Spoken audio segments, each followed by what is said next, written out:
शांत वातावरण आहे त्याच्यामध्ये तुला अभ्यास करायचा. एक ते 3 अंक म्हटल्यानंतर तुझं आवडतं पुस्तक आहे आणि ते वाचून तू घरी ठेवून ते पुस्तक झाला. आरोग्य पटव पुस्तक आता तो घे.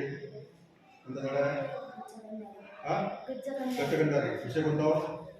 मराठी. हां, वाचला का पुस्तक? एका गावात स्वतः व त्याचा परिवार राहत होता. त्याच्या पत्नीचे नाव होते सोपू आणि त्याचा मुलगा राजू. स्वतः हा मडके विकण्याचे काम करत होता.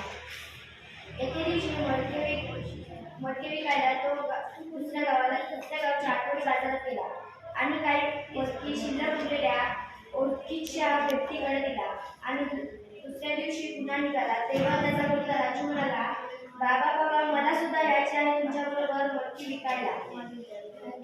नाही रे बाळा, नाही येऊ शकत तू, कारण पुस्तक झालेला आहे.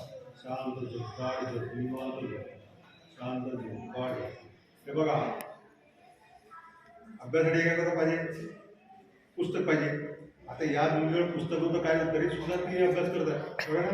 कारण याच्या आधी जे इन्फ्लुएन्स केल्यानंतर याच्यात सांगितलं आहे की तू वाचेल लिहिण्याची सर्व लक्षात आहे त्याच्यात कोण लक्षात आहे.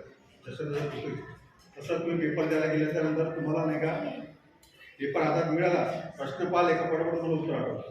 जसं आता कसं स्लिप